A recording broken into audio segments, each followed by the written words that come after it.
Right? Buckle up, because Westminster has officially descended into full-blown Shakespearean drama, complete with backstabbing, power grabs, and enough political intrigue to make House of Cards look like a children's puppet show. Angela Rayner, the woman who resigned in disgrace just months ago over a stamp duty scandal, is apparently now being tipped as Britain's next Prime Minister. And not in some distant future. We are talking potentially next year. Meanwhile, Keir Starmer is clinging to power like a man desperately holding onto a rope that is very much on fire. Welcome to British politics in 2025, where the plot twists are so outrageous that reality has officially overtaken satire. Quick favor, if you are absolutely loving this Westminster chaos, smash that subscribe button and hit the bell icon. Over 94% of you have not yet. It is completely free, takes 2 seconds, and genuinely helps us keep bringing you these political explosions. Cheers if you did. Right, back to the carnage. So let us set the scene properly, shall we? Keir Starmer, the man who supposedly delivered Labour a landslide victory, is now fighting for his political life. The Telegraph's Daily Tea podcast, which has become essential listening for anyone who enjoys watching politicians implode, recently featured a panel of experts who essentially said that Starmer's days are numbered. And the person sharpening the knives? None other than Angela Rayner, the former Deputy Prime Minister who was forced to resign over what many would consider a relatively minor scandal but which, in the brutal world of Westminster, was enough to end her ministerial career. Also, we thought, Camilla Tominey, the Telegraph columnist who has a finger firmly on the pulse of Westminster gossip, dropped an absolute bombshell on the podcast. She revealed that Lucy Powell, the new Deputy Prime Minister who replaced Rayner, is apparently maneuvering behind the scenes to find a safe seat opportunity after the May elections, specifically to position herself for a leadership challenge against Starmer. Lucy Powell, the woman who was supposed to be Starmer's loyal replacement for Rayner, is already plotting against him. If that does not tell you everything about the current state of Labour Party unity, I do not know what will. It is like hiring a bodyguard and discovering they are actually working for your rival. Classic Westminster, really. But the real story, the nuclear headline that has everyone talking, comes from journalist Alyssa Heath, who stated bluntly that Angela Rayner is the most problematic rival to Starmer. Problematic is doing a lot of heavy lifting in that sentence. What Heath actually means is that Rayner poses an existential threat to Starmer's leadership. And then Heath went even further, saying, I think there's a high chance he becomes Prime Minister next year. So in other words, she is by far the biggest threat to him. Next year, we are not talking about some hypothetical future leadership contest after the next election. We are talking about Angela Rayner potentially becoming Prime Minister in 2026, replacing Starmer mid-Parliament. The sheer audacity of it is breathtaking. Now, let us pause for a moment and appreciate the absolutely staggering irony of this situation. Angela Rayner resigned in September 2025 after a report concluded she had broken the ministerial code by underpaying stamp duty on a property purchase. She admitted to the error, took responsibility, and resigned. In normal political circumstances, that would be the end of her career, at least at the top level. Politicians who resign in disgrace do not typically stage comebacks within months. But these are not normal political circumstances, are they? Somehow, impossibly, Rayner's resignation has made her stronger. It has given her the moral high ground of someone who took responsibility, while simultaneously freeing her from constraint of ministerial office that prevented her from openly challenging Starmer. Camilla Tominey pointed this out explicitly, saying Rayner resigned in September, but now looks like she is going to be a thorn in the Prime Minister's side next year. A thorn is perhaps understating it. More like a bloody great sword aimed directly at Starmer's political jugular. Tim Stanley, another Telegraph columnist, agreed enthusiastically, saying Rayner came out of her resignation stronger for having resigned. He pointed out that she had an amazing party conference, and here's a kicker, she did not even attend the conference. Think about that for a second. Angela Rayner was a talk of the Labour Party conference despite not actually being there. That is the kind of political mythology that leadership challenges dream of. She had become the absent hero, the wrong figure who took responsibility while others clung to power.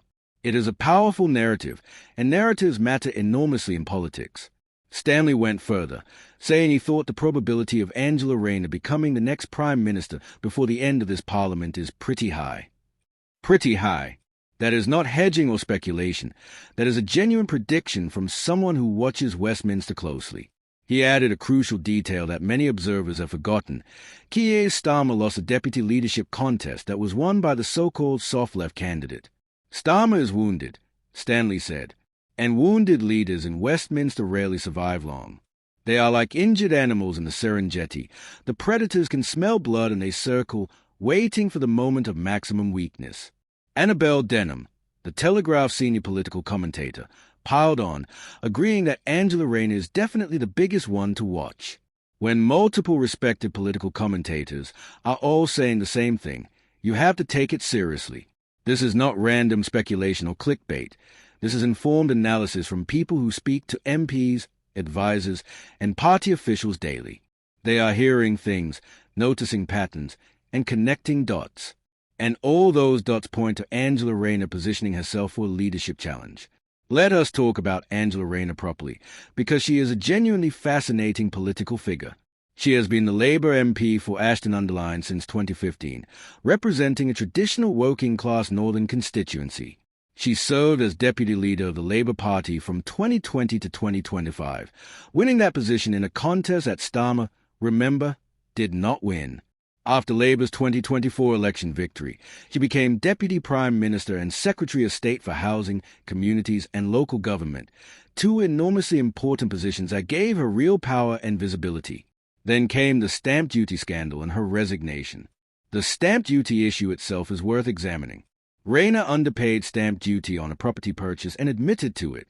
In the grand scheme of political scandals, it is relatively minor, certainly compared to the expenses scandal, cash for honours, or various other catastrophes that have rocked Westminster over the years. But in the current political climate, where every mistake is magnified and where Starmer himself has positioned Labour as a party of integrity and accountability, Rayner had no choice but to resign. The ministerial code is clear. If you break it, you go.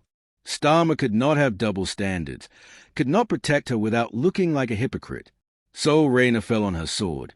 But in doing so, she may have inadvertently positioned herself perfectly for a comeback. Now, what is actually happening inside Number 10? Keir Starmer recently told the Commons Liaison Committee that speculation about a leadership challenge is rife. Rife. That is an extraordinary admission from a sitting Prime Minister. Leaders are supposed to project confidence, to dismiss speculation as nonsense from political opponents and the media. But Starmer has essentially confirmed that the speculation is everywhere, that people within his own party are openly discussing replacing him. That is political kryptonite. Once MPs start seriously discussing leadership challenges, those challenges tend to materialize. Starmer also addressed another massive problem: briefings against cabinet members and budget leaks. He said these were completely unacceptable. Briefings against cabinet members mean someone, or multiple people, inside government are anonymously leaking damaging information about senior ministers to journalists. This is the classic sign of a divided, dysfunctional government where different factions are at war with each other. Budget leaks are even worse because they undermine the Chancellor and suggest either incompetence or deliberate sabotage. Starmer said he had no reason to think that staff at Number 10 were involved in the briefings, which is politician speak for, "I desperately hope my own staff are not stabbing me in the back, but I genuinely do not know anymore." He added that he would act if necessary after an inquiry, but inquiries take time, and in politics, time is something Starmer increasingly does not have. The broader context here is crucial. Labour won a landslide in 2024, sweeping into power with an enormous majority and huge expectations. Starmer was supposed to be the safe pair of hands, the serious, competent alternative to conservative chaos. But barely a year into government, Labour is plagued by infighting, cabinet resignations, policy U-turns, and now open speculation about leadership challenges. The honeymoon period, which usually lasts at least a year or two for new governments, has evaporated. Voters are disillusioned, MPs are restless, and rivals are positioning themselves. Angela Rayner's appeal to potential rebels within the Labour Party is obvious. She represents the soft left, the wing of the party that never fully trusted Starmer, that saw him as too centrist, too cautious, too willing to compromise Labour's traditional values. She is authentically working class in a way that Starmer, with his knighthood and legal background, simply is not. She connects with northern voters, Labour's traditional heartland, in a way that the London-centric Labour leadership struggles to do. And crucially, she has a political courage to resign on principle, something that gives her credibility with both the public and MPs who are sick of politicians clinging to power at all costs. The timing of all this is also significant. The May elections that Camilla Tominey mentioned are local elections, and they are widely expected to be brutal for Labour. Governing parties almost always lose seats in local elections, but if Labour performs particularly badly, if they lose control of key councils or suffer devastating swings against them, then the pressure on Starmer will become immense. That is when leadership challenges typically happen, in the immediate aftermath of electoral disasters when MPs panic and decide that the current leader is an electoral liability. Lucy Powell apparently positioning herself for a chicken run into a safe seat after those elections suggests she's preparing for exactly that scenario, where Starmer is weakened and vulnerable, and opportunities open up for ambitious challenges. But Powell is not the main threat. Rayner is. Powell lacks Rayner's profile, her connection to the party membership, and her narrative of principled resignation. If there's a leadership contest, and increasingly it feels like when rather than if, then Rayner starts as a favorite among a significant chunk of the party. The soft left would rally behind her immediately. Northern MPs facing electoral oblivion would see her as their best chance of survival. And crucially, Labour members, who get a vote in leadership elections, adore her. She speaks their language, shares their background, and represents their values in a way that Starmer never quite has.